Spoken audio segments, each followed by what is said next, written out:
네,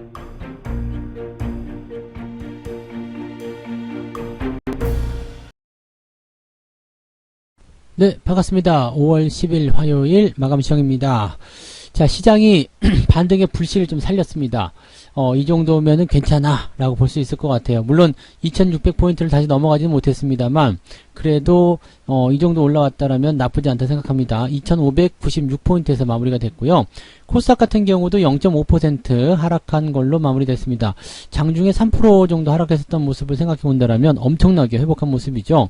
그래서 856포인트로 마무리가 좀 됐습니다. 이 정도라면은 이제 투매 이후에 아래쪽 꼬리 달고 치고 올라가는 모습이기 때문에 추가 상승에 대한 가능성이 굉장히 높다라고 보시면 되겠습니다. 다만 외국인들의 매도가 여전히 진행 중에 있기 때문에 대형주 쪽에서의 매도가 나올 가능성이 높죠. 그렇게 된다라면 지수가 올라가는 것을 방해하는 상황이 좀 될 수 있습니다. 오늘도 뭐 치고 올라가는 모습이 나타날 수 있었겠습니다만 외국인들이 협조를 안 해준 거죠. 외국인들이 매도를 하는 바람에 대형주 쪽에 조금 쏠림 현상이 있었다라고 보시면 되겠습니다.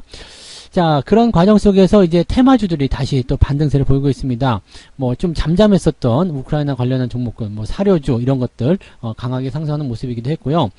도화 엔지니어링 같은 경우가 이제 우크라이나 관련한 종목으로 또 떠오르면서 강력한 상한가를 또 기록하기도 했었습니다.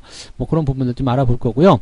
투매 후에는 강한 반등이 일단 필연적으로 따라오는 부분이거든요. 이게 국룰이에요. 네. 그렇기 때문에 투매 이후에 반등을 따라갈 때 어떤 식으로 대응을 해야 되는지 거기에 대한 이야기도 같이 전달을 좀 해드리도록 하겠습니다.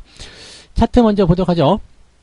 종합주가지수 상황 보시면 일단 양봉 마감이에요. 그리고 꼬리가 길게 나왔죠. 거래가 많이 터지진 않았습니다만 일단 아침 시점에서 쏟아지는 모양새들이 많이 있었을 겁니다.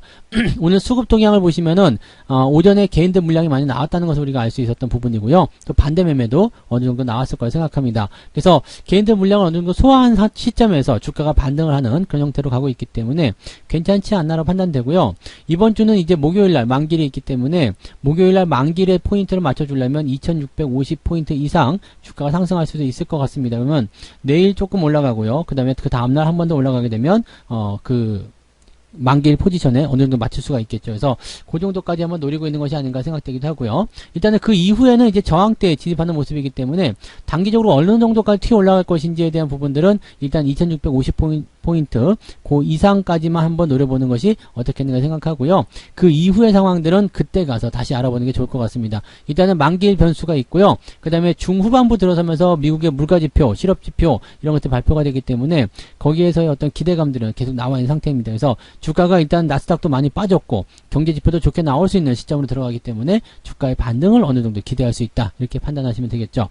자, 분봉상에서 모양새들은 나쁘지 않았죠. 자, 막판에 조금 들어가긴 했는데 뭐 크게 나쁘지 않았습니다. 2600포인트 넘거나 넘지 않거나 크게 중요하지 않습니다. 근데 일단은 양봉이었고 아래쪽 꼬리를 길게 달아줬고 상승이 그대로 진행됐다는 게 중요하겠죠. 코스닥 같은 경우도 마찬가지예요. 아침에 많이 떨어졌었어요. 3% 넘게 하락했었는데 쭉 올라가면서 마무리가 좀 된 거죠. 그래서 지금 코스닥이나 코스피나 둘 다 마찬가지로 반등의 불씨를 살려놨다라고 보시면 되겠는데 수급이 조금 부담스럽습니다.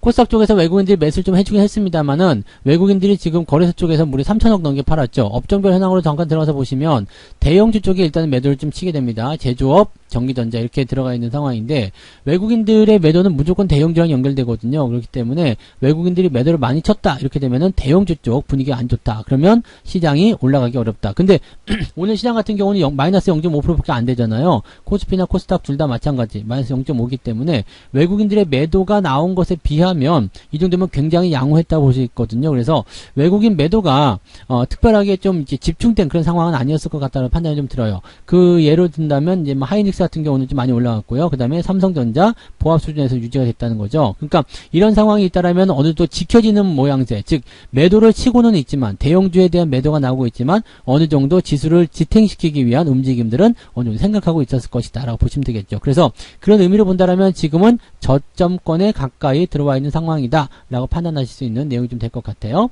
자, 시총 상위 종목군들 살펴보도록 하겠습니다. 시총 상위 종목들 보시면은요, 지금 삼성전자, 그 다음에 하이닉스 좀 많이 올라와 있는 상태고요. 그 다음에 기아가 1.8%대 올랐습니다. 나머지는 보합이에요. 근데 아침 시점에서는 마이너스로 다들 떨어져 있었기 때문에 오늘 이렇게 보합으로 끝난 거 이것만 하더라도 상당히 잘한 것이다 라고 볼 수가 있는 내용이 좀 되겠죠. 다만 여기서도 계속 떨어지는 종목들은 당연히 존재할 수밖에 없습니다. 카카오페이라든지 카카오뱅크, 카카오 붙어있는 애들이 지금 안 좋아요. 그래서 그 내용들 참고하시기 바라고요. 코스닥 쪽 같은 경우도 많이 회복은 됐습니다. 근데 셀트리온 제약이나 뭐 HLB 이런 것들은 또 하락하는 모습이 계속 진행 중에 있었고, 뭐 알테오젠 이런 것들 이제 대체적으로 이제 제약바이오 쪽에서 움직임들이 좀 안 좋게 나왔다 보시면 되겠고요. 게임주도 마찬가지죠. 위메이드 추가 하락이 나타나서 신저가 발생하는 모습이었고요. 뭐 배터리 소재도 지금 다시 회복을 하긴 했습니다만 그다지 추세가 썩 좋은 건 아니겠죠. 그래서 이런 부분들 참고하실 필요는 있을 겁니다. 그래서 이렇게 진행이 중인 모습이고요. JYP 엔터 같은 경우는 많이 내려갔다가 다시 반등을 하는 모습으로 진행됐어요. 그래서 크게 문제 없이 진행되는 상황이었다 보시면 되겠습니다. 다만 이제 현재 시점에서는 이것저것 많이 올라온 종목들에 대한 차익 매도라든지 이런 것들이 진행될 수 있기 때문에 거기에 대한 주의는 좀 필요할 것 같습니다. 월급 종목 같은 경우나 이런 부분들이 오늘 대응하기 좀 좋았던 것 같아요. 비출테크 같은 경우가 8%대까지 하락했다가 올라가는 모습이어서 아침 시점에 공략했었다면 수익이 바로 발생할 수 있는 구조가 좀 됐을 거고요. 신일전자 역시도 마찬가지죠. 4%, 3%대 하락했다가 지금 다 회복하는 모습이어서 대체적으로 이제 저점 공략이 좀 유효한 그런 시점이었고요. 투매 시점에서는 이렇게 아래로 떨어진 종목들을 공략하게 됐을 때 이제 회복 단계로 들어가면서 수익을 발생시켜주는 그런 상황으로 연결될 수 있다고 보시면 되겠습니다. 자, 매매 동향 한번 보도록 할게요. 오늘 매매 동향 보시면은요, 외국인, 기관 이렇게 되어 있지만 기관 쪽에서 보시면은 특이사항은 없는 것 같아요. 그죠? 근데 금융투자를 오늘 좀 봐야 되는 게 레버리지, ETF 쪽 매매가 굉장히 많아요. 인버스 매수했고요. 레버리지 매도했습니다. 얘들 입장에서는 아직 시장이 더 조정받을 수 있다라는 의미가 될 수 있는 모습이긴 한데요.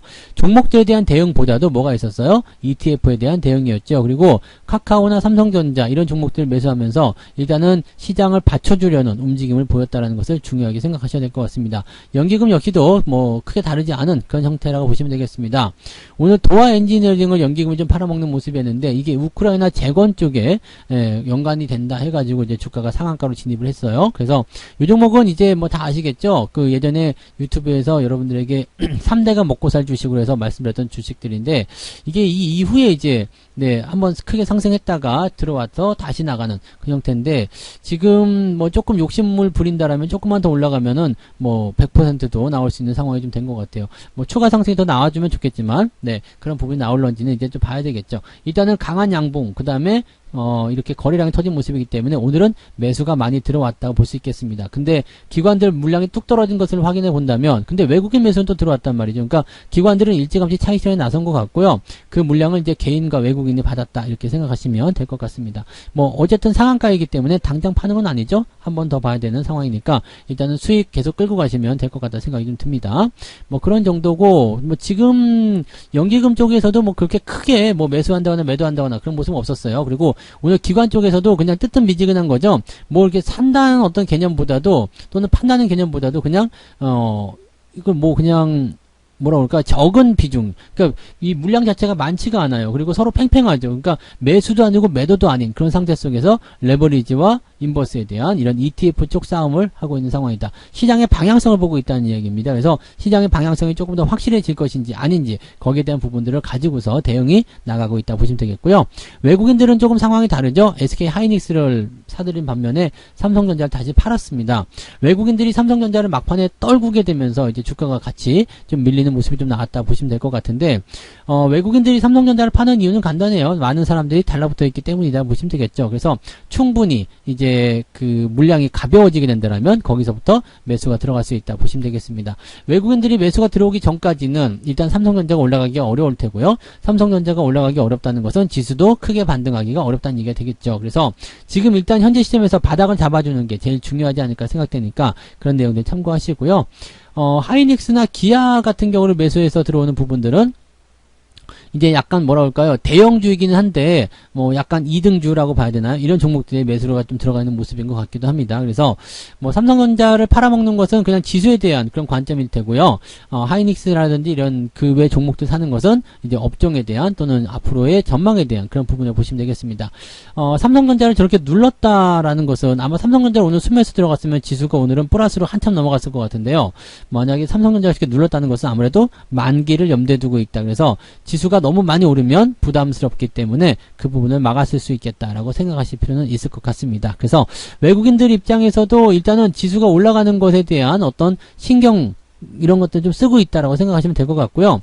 전체적인 부분에서 봤을 경우에는 지금 외국인들의 어떤 수급이라든지 이런 부분들이 크게 모나 있지는 않다라고 보시면 되겠습니다. 즉 많이 던지거나 이제 매도를 한다거나 이제 뭐 시장이 끝났다 뭐 이런 식의 평가를 내리고 있지는 않다라고 보시는 거가 되겠죠. 자, 끝으로 오늘 상승 종목, 하락 종목을 한번 살펴보도록 하죠. 오늘 상승 종목, 하락 종목에서는요, 아까 전에도 잠깐 보셨지만은, 도화 엔지니어링이 이제 상한가 기록하는 모습이었고요. 세림 BNG라는 종목이 오늘 상한가 기록된 모습입니다. 그리고 KG 스틸 우선주가 거의 상한가에 준하는 상승을 보여주고 있는 모습이고요. 나머지는 다 ETF 쪽 상황이라고 보시면 되겠습니다. 그리고 특이사항이 이제 한인사료. 사료 종목이 다시 반등을 하고 있는데, 아무래도 이제 우크라이나 관련한 그 전쟁이 조금, 길어질 것이다. 이런 얘기가 나오고 있기 때문에, 거기에서의 어떤 부담감들이 이제, 곡물 쪽, 그쪽 연결이 되면서 곡물 테마들, 사료 테마들이 다시 또 움직이는 모습이었던 것 같아요. 근데 오늘 대주산업이라든지 이런 거 살펴보게 되시면 플러스로 출발했다가 마이너스로 떨어져 버렸거든요. 그러니까 이 사료 테마나 또는 곡물 테마 또는 이제 육가공 이런 쪽 테마들이 그다지 썩 좋은 모습은 아닌 것 같다라고 판단이 좀 드는 모습이에요. 그래서 그런 내용들은 같이 조금 참고해 보실 필요는 있을 것 같습니다. 자, 하락한 종목들 살펴보시면은요.